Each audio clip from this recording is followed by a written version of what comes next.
Hi, Alicia Rich with the Teacher's Heart Consulting, where my goal is to help every child succeed one adult at a time. This month, we are spending some time together talking about the five love languages of children. I love the book written by Gary Chapman and Ross Campbell, and I am excited to share with you some strategies about how you can best connect with your kids or your students in the classroom by identifying their primary love language and learning how to both speak that to them and allow them to share that with you. This week, we are focusing on physical touch. And I want to say real quick about physical touch that, well, really all of the languages, that before the age of about 4 or 5, it's very important that you are sharing all of these with your child, that all children need a lot of physical touch and that nurture. So, when I'm talking today about the primary love language of physical touch, I'm talking about for kind of elementary age kids and above, so that you know where we're kind of focusing our attention. So physical touch is a love language that oftentimes in kids is going to be expressed through, grabbing onto your leg, climbing all over you when they're little, sometimes wanting to be rough, wanting to roughhouse and wrestle and play. And so for parents at home, there are so many things that you can do to help show love to your child whose primary language is physical touch.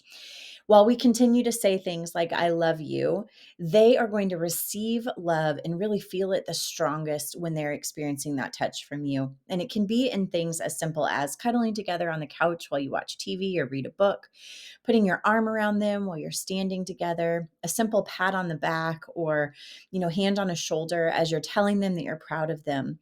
Connecting the words that you're saying with the physical action that you're doing is going to expand their understanding of how you feel toward them, and it's going to increase that reaction on their end of feeling loved and feeling valued.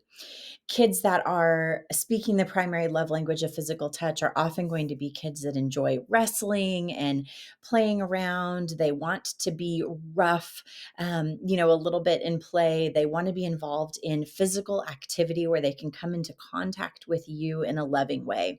Gentle, positive touches are so important for these kids.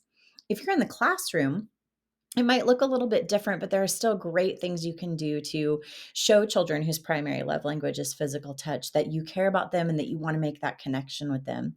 So, as a teacher in the classroom, you can do simple things like begin the morning with these kids, making sure that you're connecting with a high five or a handshake.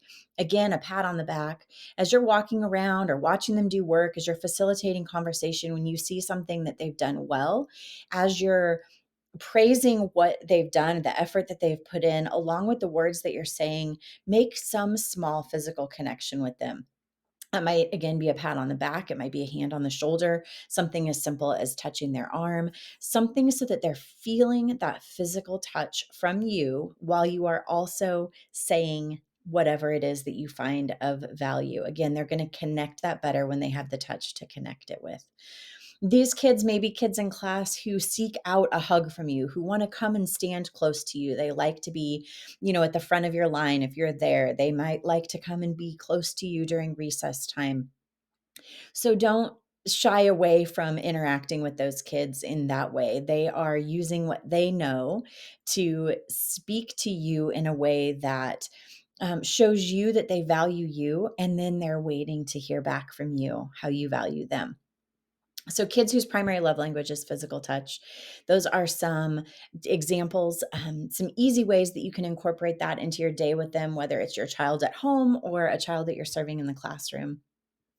I hope that these are helpful, and I will be back again next week with a video covering our next love language.